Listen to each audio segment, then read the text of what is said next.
کروڑوں اربوں درود و سلام ہو صلی اللہ تعالی علیہ وآلہ وسلم تسلیما کثیرا کثیرا کہ آپ صلی اللہ علیہ وسلم کی ذات، آپ کی تعلیمات ہم سب کے لیے رہنمائی ہے، روشنی ہے، اندھیروں میں راستہ ہے اور جنت میں جانے کا ذریعہ ہے۔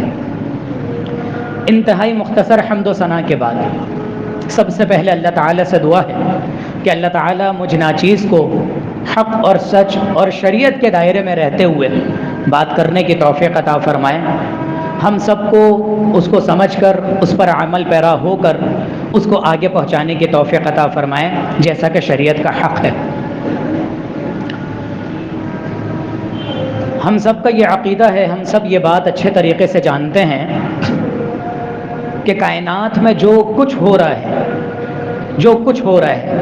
چاہے وہ بڑا کام ہو، چاہے وہ چھوٹا کام ہو، چاہے وہ اچھا کام ہو، چاہے وہ برا کام ہو، یہاں تک کہ درخت کا ایک پتا اگر ٹوٹ کر گر رہا ہے تو وہ اللہ کی مرضی سے گر رہا ہے، اللہ کے علم میں ہے، پتہ ہے اللہ کو کہ یہ کس سمت میں ٹوٹا تھا اور پھر الٹتے پلٹتے کس سمت میں زمین پر جا کر گرے گا۔ ان تمام تر باریوں کا علم اللہ تبارک و تعالیٰ کو ہے۔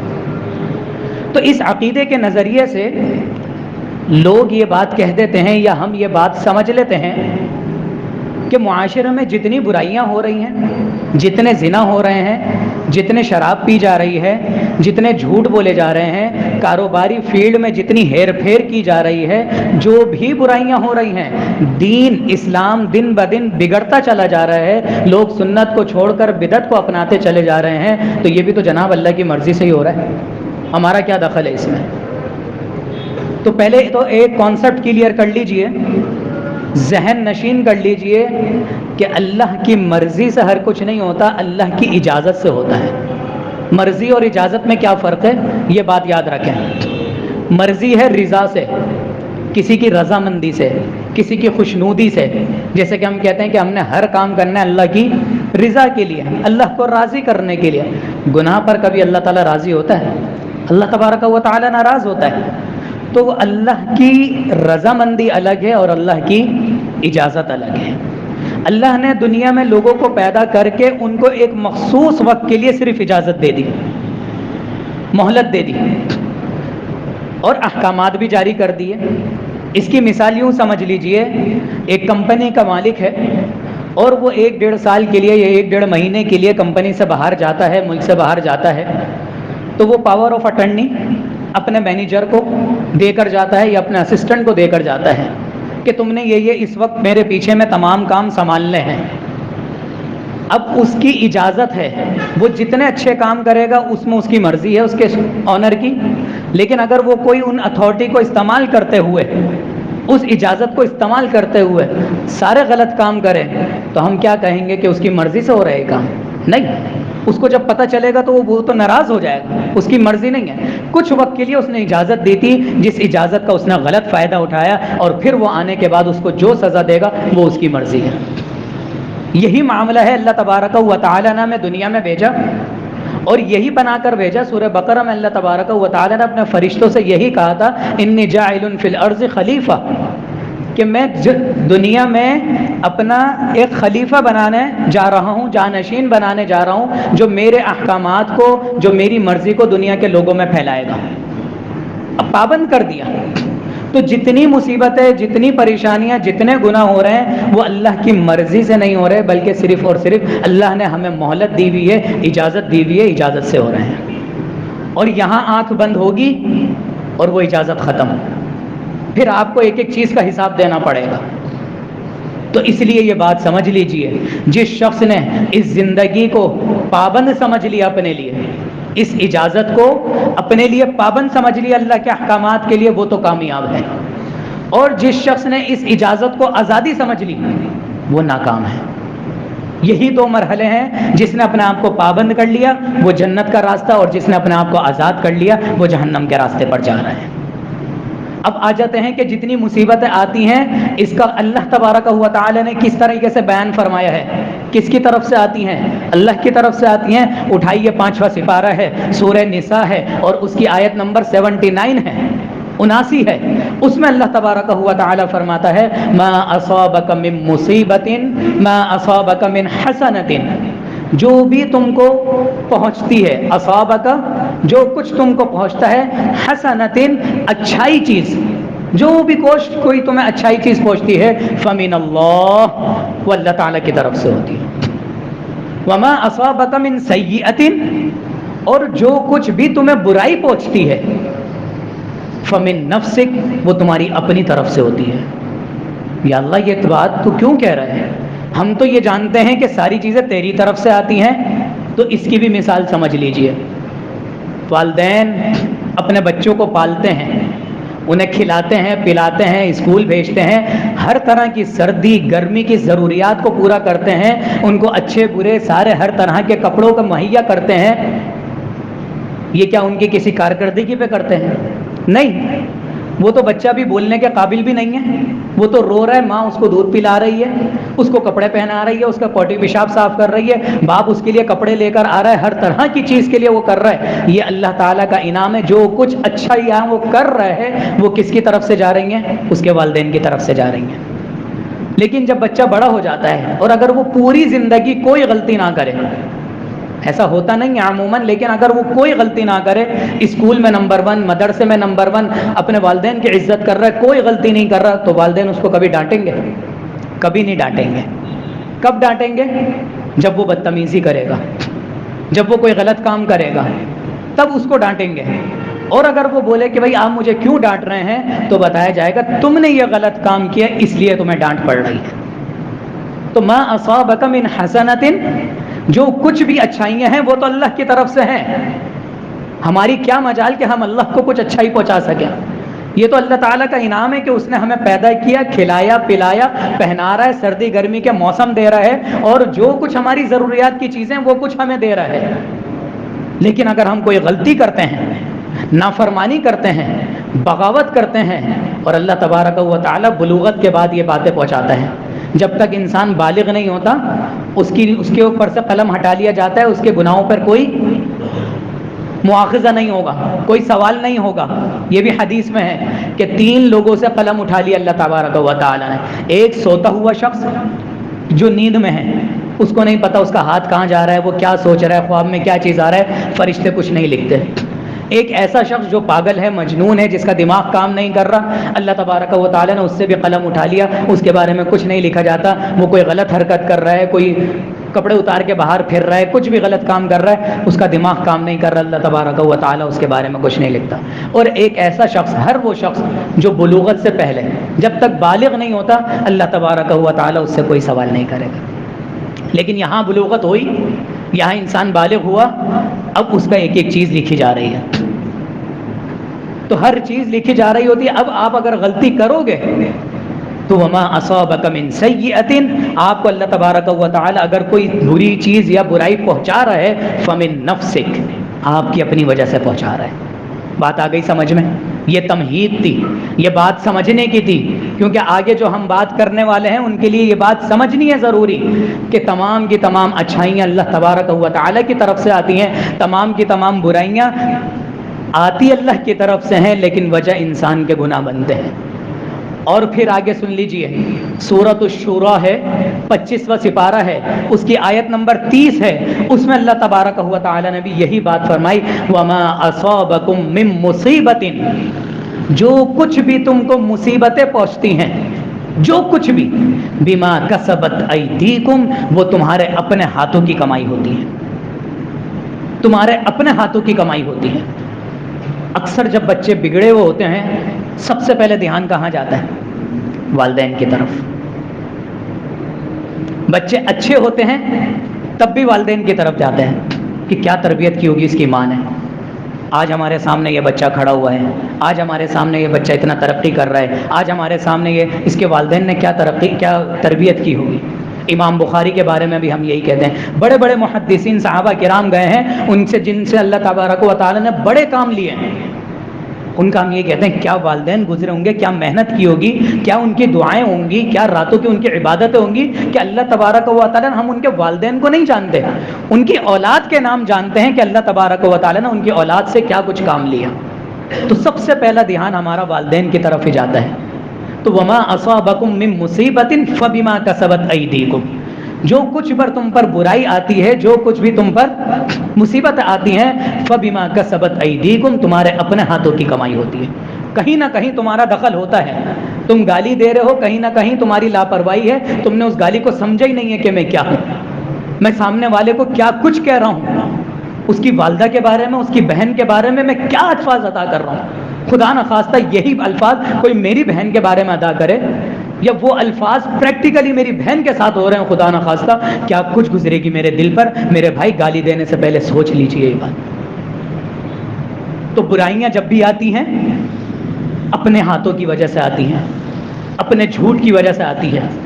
اور یہاں پر ابھی تو صورتحال سیلاب کی ہے، لیکن میں یہاں پر اوور آل بات کر رہا ہوں. کسی کی دکان گر گئی، کاروبار میں بھاری نقصان ہو گیا، کسی کے بچے کا انتقال ہو گیا، آپ ہسپتال جائیں، ابھی اس کو کوئی غرض نہیں ہے پاکستان میں سیلاب آیا ہوا ہے، اس کا بچہ مر رہا ہے وہاں پر، اس کا پورا دھیان وہیں پر ہے، دن رات وہ ایک کر رہا ہے ہاسپٹل میں، اس کے اوپر یہ مصیبت آئی ہوئی ہے. اس کو کسی سے کوئی غرض نہیں ہے، مہنگائی سے، وزیر اعظم سے، فلانے سے، کسی سیاسی جماعت سے، کسی دینی جماعت سے اس کو کوئی غرض نہیں ہے.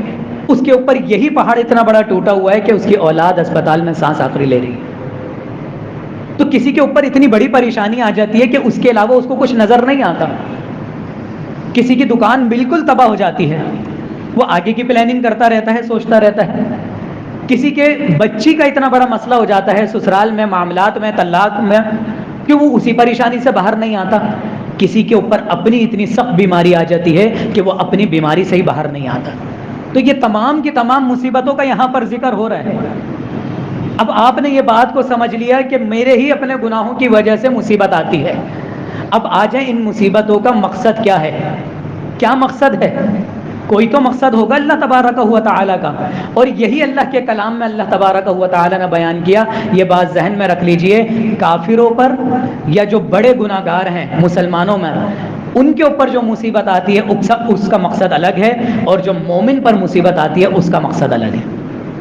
بہت گہری بات ہے، یہ سمجھنے کی بات ہے. کافروں پر یا مسلمانوں میں ایسے گناہ گار جنہوں نے کچھ کبیرہ گناہ اپنے اوپر مسلط کیے ہوئے ہیں، روزانہ ایک فلم دیکھ کے سونا ہے، جب بھی سفر میں جائیں گے ہینڈ فری لگا کے گانے سنیں گے، جب بھی فارغ ہوں گے موبائل پہ یوٹیوب کی ویڈیوز چلائیں گے فالتو کی. ایک تو دین کا کام ہو رہا ہے، اور ایک فالتو کی ویڈیو کی لت لگ جاتی ہے، نشہ ہو جاتا ہے. فالتو کی فیس بک چلانے کا نشہ ہو جاتا ہے، فالتو کی کوئی بھی چیز سننے کا ایک نشہ ہو جاتا ہے. گٹکا کھا رہے ہیں، پان کھا رہے ہیں، یہ بھی کبیرہ گناہ ہے، اس کو بھی ہم انشاءاللہ ٹاپک میں لیں گے. ایسے کبیرہ گناہ جو میری عادت بن چکی ہے، ایسے گناہ گار کے بارے میں اللہ تبارک و تعالی اور کافروں کے بارے میں اللہ تبارک و تعالی فرما رہا ہے. اٹھائیے 21واں سپارہ ہے، سورۃ السجدہ ہے، اس کی آیت نمبر بھی 21 ہی ہے. حوالہ جاننے کے لیے آسانی ہو جائے گی. 21واں سپارہ، سورہ الف لام میم سجدہ، اور آیت بھی 21. اس میں اللہ تبارک و تعالی فرماتا ہے فَلَنُذِيقَنَّهُم مِّنَ الْعَذَابِ الْأَدْنَىٰ. یہ آیت کون کون سنتا ہے اور کب سنتا ہے میں بتاؤں ذرا. جو لوگ فجر کی نماز پابندی سے پڑھتے ہیں نا، تو جمعے کے دن کی فجر کی جو نماز ہے اس میں نبی صلی اللہ علیہ وسلم کی یہ سنت ہے کہ پہلی رکعت میں سورہ سجدہ الف لام میم سجدہ جو 21ویں سپارے کی سیکنڈ لاسٹ سورت ہے، اور دوسری رکعت میں سورۃ الدہر جو 29ویں سپارے کی سیکنڈ لاسٹ سورت ہے، یہ نبی صلی اللہ علیہ وسلم پڑھتے تھے. اور جو لوگ فجر کی نماز پابندی سے پڑھتے ہیں اور وہ جمعے کے دن کی بھی فجر کی نماز پڑھتے ہیں جماعت کے ساتھ، انہیں یہ بات اچھے طریقے سے پتہ ہے کہ امام پہلی رکعت میں سورہ الف لام میم سجدہ پڑھتا ہے اور دوسری رکعت میں سورۃ الدہر پڑھتا ہے. تو یہی الف لام میم سجدہ ہے جو ہم ہر ہفتے فجر کی نماز میں سنتے ہیں. اس کی آیت نمبر 21 ہے، اور اس میں اللہ تبارک و تعالی فرماتا ہے فَلَنُذِيقَنَّهُم مِّنَ الْعَذَابِ الْأَدْنَىٰ. فَلَنُذِيقَنَّهُم، یقیناً ہم چکاتے ہیں، ذائقے سے ہے یہ بات، الفاظ کو سمجھے. فَلَنُذِيقَنَّهُم، یقیناً ہم اس کو ذائقہ چکاتے ہیں، مِّنَ الْعَذَابِ الْأَدْنَىٰ، اپنے چھوٹے عذاب کا. ادنا چھوٹے عذاب کا، فَلَنُذِيقَنَّهُم من عذاب الادنا دون العذاب الاکبر. بڑے عذاب سے پہلے ہم ان کو چھوٹا عذاب چکاتے ہیں. کیا وجہ ہے یا اللہ؟ سب سے پہلے تو یہ بات دیکھ لیجئے کہ چھوٹا عذاب کیسا ہے اور بڑا عذاب کیسا ہے. ہم دنیا میں جو بھی مصیبت آ جائے ہم سمجھتے ہیں کہ ہم پر ہی آئی ہے، اس سے بڑی مصیبت کوئی تھی نہیں. لیکن یاد رکھیں سب سے بڑا عذاب عذاب الاکبر کی بات کی اللہ تبارک و تعالی. سب سے بڑا عذاب آخرت کا عذاب، سب سے بڑا عذاب. آخرت کا عذاب دینے سے پہلے اللہ تبارک و تعالی دنیا میں عذاب دیتا ہے. اب وہ عذاب کی کوئی بھی صورت ہو سکتی ہے. یہ ظالم حکمران ہمارے اوپر آئے ہیں، یہ بھی عذاب ہے، یہ بھی ایک عذاب ہے. یہ سیلاب کی صورتحال بڑھتی جا رہی ہے، یہ بھی ایک عذاب ہے. یہ میری فجر میں آنکھ نہیں کھلی، میں روزانہ سوچ کر سو رہا ہوں اور روزانہ اپنی نیند پوری کر رہا ہوں. میں اللہ کے سامنے، اللہ مجھے اپنے سامنے سجدے کرنے کی توفیق نہیں دے رہا، یہ بھی ایک عذاب ہے. میں اپنے والدین کو ٹائم نہیں دے رہا یہاں سے جانے کے بعد، دوستوں کو پورا ٹائم دے رہا ہوں، فیس بک کو، واٹس ایپ کو، ٹویٹر کو، ہر چیز کو ٹائم دے رہا ہوں. اپنے والدین کی خیر خیریت، اپنی ماں کی خیر خیریت نہیں پوچھ رہا کہ امی کیسا دن گزرا. کپڑے مجھے استری کیے ہوئے مل رہے ہیں، کھانا مجھے پکا ہوا مل رہا ہے، رات کو سو رہا ہوں تو بستر مجھے بچھا ہوا مل رہا ہے، لیکن میں اپنی ماں سے کوئی خیر خیریت نہیں پوچھ رہا. صرف باپ کا ہی یہ حال ہے کہ وہ اپنی بیوی سے خیر خیریت پوچھے. میرا اور آپ کا کوئی فرض نہیں بنتا میں اپنی ماں کے پیر دبا کر پوچھ لوں آج کا دن کیسا گزرا، آج بارش ہوئی تھی پانی تو نہیں ٹپکا، آپ کو پریشانی تو نہیں ہوئی کسی چیز کی. کیا یہ میرا فرض نہیں بنتا؟ بالکل بنتا ہے. اور اگر اللہ ہمیں یہ توفیق نہیں دے رہا، اللہ کی قسم یہ اللہ کا چھوٹا عذاب ہے. وَلَنُذِيقَنَّهُم مِّنَ الْعَذَابِ الْأَدْنَىٰ، ہم چھوٹے عذاب میں مبتلا کریں گے، من العذاب الاکبر، من دون العذاب الاکبر، بڑے عذاب سے پہلے. تو اس سے پہلے اپنے عذاب کو سمجھ لو. اور وجہ کیا ہے؟ ابھی آیت ختم نہیں ہوئی. لعلہم یرجعون، تاکہ تم لوگ لوٹ آؤ. رجع یرجعو، لوٹ آنا، تاکہ تم دوبارہ پلٹ آؤ اپنی زندگی میں، اپنے مقصد میں، اپنے دین کی طرف دوبارہ سے پلٹ جاؤ کہ نہیں اگر یہ مصیبت آئی ہے تو یقیناً میں کیا کچھ کر رہا ہوں. رمضان آیا چلا گیا، 2005 کا زلزلہ آیا چلا گیا، 2010 میں سیلاب آیا چلا گیا، مہنگائی آئی چلی گئی، ابھی بارشیں ہوئیں، کیا خود صورتحال ہوئی کراچی کی، وقت گزر گیا. میرا اور آپ کا لائف اسٹائل بدلا یا نہیں بدلا، اصل دیکھنے کی بات یہ ہے ہم نے اس کو مصیبت سمجھا یا نہیں سمجھا، ہماری فجر کی پابندی ہوئی یا نہیں ہوئی، ہمارے گانوں میں ہینڈ فری میں قرآن کی آواز آئی یا وہی گانوں کی آواز آ رہی ہے، ہمارے ڈراموں کی، فلموں کی جو روٹین ہماری خواتین کی بھی وہ ختم ہوئی یا نہیں ہوئی. میرا اور آپ کا انٹرنیٹ کا استعمال تبدیل ہوا یا نہیں ہوا، میرے اور آپ کے دل تبدیل ہوئے یا نہیں ہوئے، اعمال تبدیل ہوئے یا نہیں ہوئے، قرآن کو اٹھانے کی روٹین چینج ہوئی ہے یا نہیں ہوئی ہے، قرآن کا ترجمہ، جو الفاظ، جو صورتیں ہم صرف نمازوں میں سنت نفل میں پڑھتے ہیں، سورہ عما پارہ کی آخری صورتیں، ان کا ترجمہ پڑھنے کی میرے دل میں چاہت ہوئی یا نہیں ہوئی. اگر میرے دل میں چاہت نہیں ہوئی، اللہ کی قسم من دون العذاب الاکبر، اللہ تعالیٰ بڑا عذاب بھی ہم پہ مسلط کر دے گا. العیاذ باللہ، اللہ تعالیٰ ہم سب کو محفوظ رکھے. چھوٹے عذاب سے ڈر جائیں. وجہ یہی ہے کہ لعلہم یرجعون، تاکہ تم لوگ لوٹ آؤ. اللہ کو کیا ملے گا ہمیں عذاب دے کے؟ اللہ کی خوشنودی، اللہ کی رضامندی نہیں ہے. وما اصابکم من مصیبت فبما کسبت ایدیکم، سورہ شورى آیت نمبر 30، 25واں سپارہ، کہ تمہارے اپنے ہاتھوں کی کمائی کی وجہ سے تمہیں تکلیف پہنچے گی، ورنہ اللہ تبارک و تعالی نے تو جنتیں تیار کر رکھی ہیں. جنتیں بغیر کسی وجہ کے حضرت آدم علیہ السلام کو جنت میں داخل کیا تھا. ابھی بنایا، ابھی پیدا کیا اور دونوں کو جنت میں داخل کر دیا. بھائی جاؤ عیش کرو. ایک غلطی ہوئی، اس کی وجہ سے دنیا میں آئے. تو ایک وقت تھوڑا سا اپنے اوپر ایک ڈسپلن لائف کہ یہ کرنا ہے اور یہ نہیں کرنا. کچھ وقت کے لیے ڈسپلن لائف 60 70 80 سال کی زندگی گزار کر ہزاروں لاکھوں اربوں سال کی زندگی اللہ اکبر اللہ نے تیار کر رکھی. تو گناہگار کے لیے اگر چھوٹا عذاب آ رہا ہے تو اس کی وجہ یہ ہے کہ لعلہم یرجعون، وہ پلٹ جائیں. اور مومن پر جب مصیبت آتی ہے اس کی کیا وجہ ہے؟ صحیح بخاری یہاں پر رکھی ہوئی ہے، حدیث نمبر ہے 5642، 5642، اس میں نبی کریم صلی اللہ علیہ وسلم نے فرمایا جب بھی مومن پر کوئی مصیبت آتی ہے، لفظ مومن کا ہے، اور اگر آپ کو دیکھنا ہونا کہ مومن کون ہے تو زیادہ وقت دینے کی ضرورت نہیں ہے. میرے کہنے سے 15 منٹ نکال لیجیے گا. کتنے منٹ؟ 15 منٹ. اور 18ویں سپارے کی شروع کی 10 آیتیں پڑھ لیجیے گا. قد افلح المؤمنون سے لے کے 18واں سپارہ ہے, شروع ہو رہا ہے بالکل, اور اس کی شروع کی صرف 10 آیتیں ہیں, اور اس کا ترجمہ پڑھ لیے گا, آپ کو پتہ چل جائے گا مومن لوگ کون ہیں.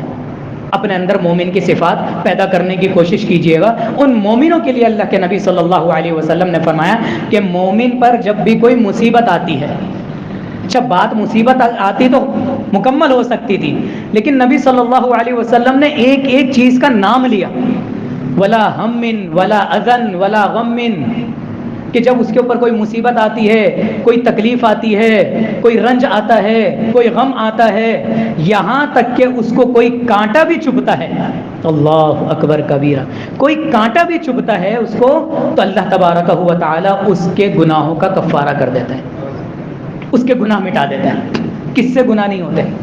بڑے بڑے علماء سے گناہ ہو جاتے ہیں اکیلے میں, لیکن مومن ہے اگر اللہ کے قوانین کو پابند کیا ہوا اپنے اوپر, اذان سنتے ہی نماز کے لیے آ جاتا ہے, وقت پڑھنے پر کسی مسلمان کی مدد کر دیتا ہے, اپنے والدین کے ساتھ بالکل جڑ کر رہتا ہے, اپنے گھر والوں کی عزت کرتا ہے, وقت دیتا ہے ان کو, دوسرے مسلمان کی عزت احترام کرتا ہے, جھگڑے چھوڑ دیتا ہے, گالیاں نہیں دیتا, جھوٹ سے بچتا ہے, اپنی زبان کی, اپنی نظروں کی, اپنے دل و دماغ کی, اپنی سوچوں کی حفاظت کرتا ہے, اپنی تنہائیوں کی حفاظت کرتا ہے, اللہ تبارک و تعالی اسے کانٹا بھی چبھتا ہے نا, کانٹا. ابھی ہم چل رہے ہوتے ہیں کہ پیر میں ایک دم پتھر آ جاتا ہے, ہم رکتے ہیں, چپل اتارتے ہیں, وہ نکال دیتے ہیں, کتنی دیر لگی. اس کے بدلے میں بھی اللہ تبارک و تعالی جو ہم اللہ کی بغاوت کر کے گناہ کر رہے ہیں, اللہ تعالیٰ معاف کر دیتا ہے کہ میرا بندہ ہے, اس کو تکلیف پہنچی ہے, کوئی بات نہیں, میں اس کا گناہ معاف کر دیتا ہوں. اس گناہ کی آپ نے معافی نہیں مانگی, یہ بات بھی ذہن میں رکھیں, اس گناہ کی آپ نے نماز کے بعد معافی نہیں مانگی. بہت سارے گناہ ایسے ہوتے ہیں ہمیں یاد بھی نہیں ہوتے, اس گناہ کی آپ نے معافی نہیں مانگی, لیکن وہ جو آپ کو کانٹا چبھا ہے, وہ جو آپ کی زندگی میں تھوڑا سا غم آیا ہے, وہ جو آپ کا پیٹرول ختم ہو گیا اور آپ نے بائک کو گھسیٹتے وہاں تک لے کر گئے, بالکل یہ بات ہے حقیقت, یہ مصیبت ہے آپ کے اوپر, آپ فیملی کے ساتھ جا رہے ہیں, ٹائر پنچر ہو گیا, یہ تکلیف ہے. اب اس تکلیف میں اپنے آپ کو کوسنا نہیں ہے, گالیاں نہیں دے رہی اپنے آپ کو, اپنی قسمت کو, انا للہ و انا الیہ راجعون پڑھ لینا ہے. اور کوئی بھی اللہ کا ذکر کرتے ہوئے, اب وہ آپ تو خود لگا نہیں سکتے پنچر, وہ یقیناً پنچر والے کے پاس ہی جانا ہے, تو وہ جتنے راستے آپ جا رہے ہیں اپنے آپ کو کوسے نہیں, اللہ کو کوسے نہیں, قسمت کو کوسے نہیں. ان چیزوں سے بچ کر جب آپ کریں گے, یہی تو مومن ہے. تو وہ جو آپ اتنی دور چل کر جا رہے ہیں, اس کے ایک ایک قدم کے بدلے, یا جو بھی آپ کو تکلیف ہو رہی ہے اس کے بدلے, اللہ تبارک و تعالی آپ کے گناہوں کو مٹا رہے ہیں, آپ کو پاک کر رہے ہیں, آپ کے جنت میں جانے کا راستہ آسان کر رہے ہیں. یہ ہے وجہ جو اللہ تبارک و تعالی مومن پر مصیبت آتی ہے. کافر پر, گناہگار پر مصیبت آئے گی تو اس کی وجہ یہ ہوگی کہ بھائی لوٹ آؤ. مومن پر مصیبت آئے گی تو گناہوں کا کفارہ ہو جائے گا, جنت میں جانے کا راستہ آسان ہو جائے گا. اللہ تبارک و تعالی سے دعا ہے کہ اللہ تبارک و تعالی ہمیں ان مصیبتوں سے, ان تکلیفوں سے اپنے آپ کو بچانے کی, اور اس پر عمل پیرا ہونے کی, اور اس پر اپنے آپ کو کوسنے سے بچنے کی, اور اس پر اللہ کا شکر ادا کرنے کی توفیق عطا فرما دے. وما علینا الا البلاغ.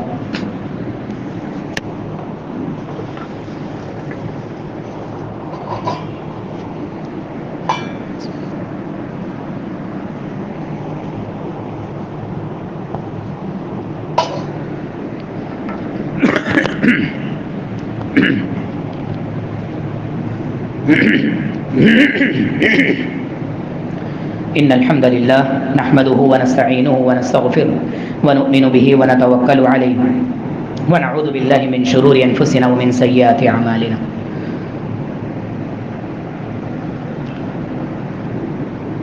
آپ نے یہ بات کو سمجھا کہ مومن پر مصیبت آتی ہے تو اس کے گناہوں کا کفارہ ہو جاتا ہے. تو نبی صلی اللہ علیہ وسلم نے نعوذ باللہ کیا بہت گناہ کیے تھے؟ سوال آ سکتا ہے ذہن میں, اور لوگ آپ کو ٹارچر کریں گے ایسے ایسے سوالات کر کے. تو ذہن میں بٹھا لیجئے باتیں کہ نبی صلی اللہ علیہ وسلم پر اتنی مشکلات کیوں آئیں, اتنی تکلیفیں کیوں آئیں, اتنی مصیبتیں کیوں آئیں. یہی 21واں سپارہ ہے. ابھی ہم نے سورہ الف لام میم سجدہ کی آیت نمبر 21 کا مطالعہ سنا, وَلَنُذِيقَنَّهُم مِّنَ الْعَذَابِ الْأَدْنَىٰ. یہی 21واں سپارہ ہے. اس کے بعد سورۃ الاحزاب آتی ہے, اس کی آیت نمبر بھی 21 ہے. لقد کان لکم فی رسول اللہ اسوۃ حسنہ، کہ رسول جو ہیں تمہارے لیے نمونہ ہے، اسوہ ہے، ان کی زندگی اسوہ ہے۔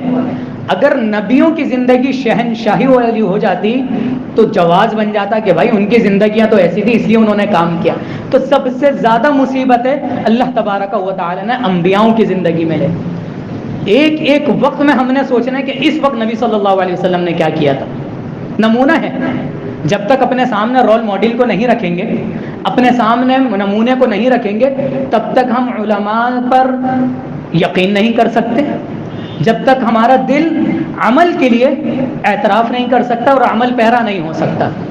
میں آپ کو بتا دوں کہ بھائی ایک کھلونا بنانا ہے تو بنانے والا سب سے پہلے یہ بولے گا مجھے ڈیزائن تو بنا کے دو، ڈیزائن تو بنا کے دو۔ ایک چھوٹی سی ڈیوائس بھی بنانی ہوتی ہے نا، موبائل، اس کا بھی پہلے ڈیزائن تیار ہوتا ہے۔ یہ ہر شخص جانتا ہے، جو بڑے بڑے انجینئر ہیں وہ بھی یہ بات جانتے ہیں، ایک چھوٹا سا انجینئر ہے نا وہ بھی یہ بات جانتا ہے کہ پہلے اسکیچ بنایا جاتا ہے۔ یہ ہم نے بنوایا تھا پہلے، تو پہلے اسکیچ بنا کے ہم نے ڈیزائن دیا تھا، یا انجینئر نے خود ڈیزائن بنایا۔ اگر اللہ تبارک و تعالی ہمیں ڈیزائن ہی نہیں دیتا تو ہم اپنی زندگیوں کو ڈھالتے کس میں؟ تو نبی صلی اللہ علیہ وسلم کو جو مقام اللہ نے دینا ہے، مقام محمودہ، ہر اذان کے بعد جو ہم اللہ تبارک و تعالی کے نبی صلی اللہ علیہ وسلم کے لیے دعا کرتے ہیں، آپ علیہ الصلوۃ والسلام نے فرمایا کہ اللہ کے پاس جو سب سے اونچا مقام ہے مقام محمود، مجھے امید ہے کہ اللہ تبارک و تعالی وہ مقام مجھے دے گا۔ اور دنیا میں جتنے لوگ نیکیاں کر رہے ہیں ان تمام کا تمام ثواب جتنے لوگ نیکیاں کر رہے ہیں سب سے زیادہ نبی صلی اللہ علیہ وسلم کو جا رہا ہے۔ کیوں؟ کیونکہ انہی کی تو تعلیمات ہے۔ ہر شخص کی ایک ایک آیت کا، ایک ایک حدیث کا، ایک ایک عمل کا جو ثواب ہے وہ سارا جمع ہو کے نبی کریم صلی اللہ علیہ وسلم کو جا رہا ہے۔ تو آپ علیہ الصلوۃ والسلام کے اس مقام محمود کے لیے بھی اللہ تبارک و تعالی نے ذریعہ بنا دیا اور آپ کی زندگی کو نمونہ بنا دیا، اور آپ پر آئی ہوئی مصیبتیں، مشکلات ہمارے لیے سبق بنا دی اور آپ کے جنت میں اور اس مقام محمود کا ذریعہ بنا دیا۔ اللہ تبارک و تعالی سے دعا ہے کہ اللہ ہمیں مصیبت زدہ لوگوں کا احساس کرنے کی توفیق عطا فرما دے۔ جو صورتحال اس وقت سیلاب کی چل رہی ہے یہ کانٹا ہے، میں ان کے پیر دیکھ کر آیا ہوں، اللہ کی قسم۔ ہم جب گئے تھے تو ہمیں میڈیکل کے اعتبار سے یہ پتہ چلا تھا کہ ان کو موشن لگے ہوئے ہیں زیادہ اور سینے کی بیماری ہے، کھانسی کی بیماری ہے، تو ہم اس کے حساب سے دوائیاں لے گئے۔ لیکن جب وہاں جا کے پتہ چلا تو زیادہ تر بچوں کے پیروں میں چھالے پڑے ہوئے ہیں، زخم ہوئے ہیں، ذہن ہی نہیں گیا اس طرف، تو ان کے پیروں میں چپل ہی نہیں ہے۔ اب وہ گیلے پیر لے کر آتے ہیں، پتھر پہ زخم ہو جاتے ہیں، اس میں مٹی لگ رہی ہے، سب کچھ ہو رہا ہے، چپل ہی نہیں ہے، تو زخم پک گئے، پیروں میں فنگس آ گئی۔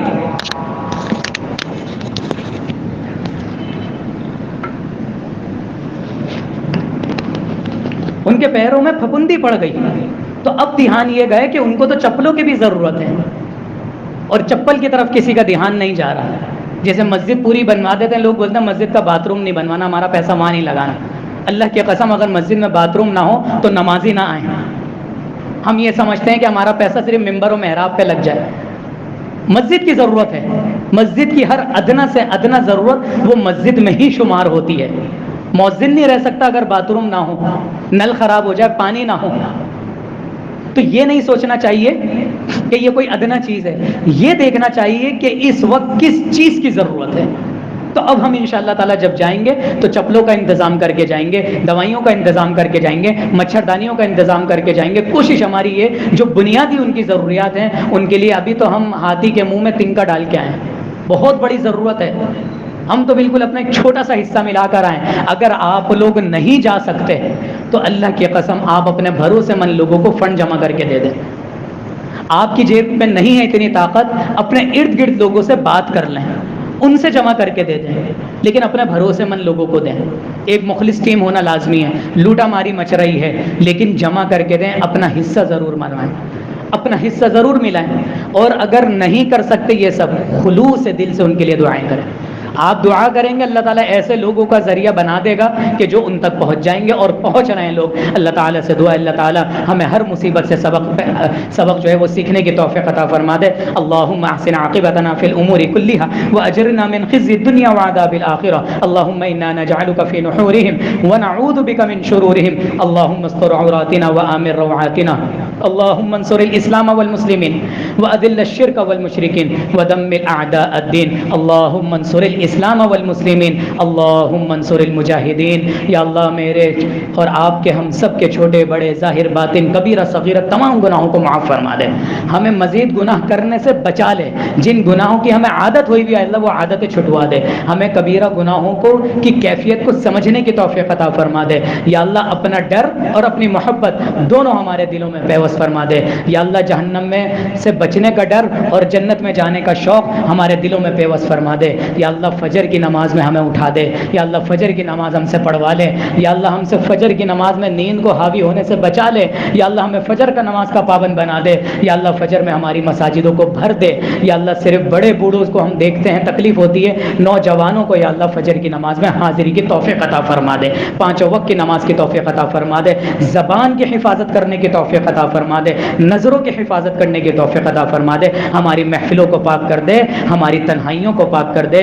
ہماری والدین کی خدمت کرنے کے ذریعے ہمارے لیے جنت میں جانے کا راستہ آسان کروا لے. ربنا تقبل منا انك انت السميع العليم وتب علينا انك انت التواب الرحيم وصلى الله تعالى على خير خلقه محمد وآله وصحبه اجمعين برحمتك يا ارحم الراحمين.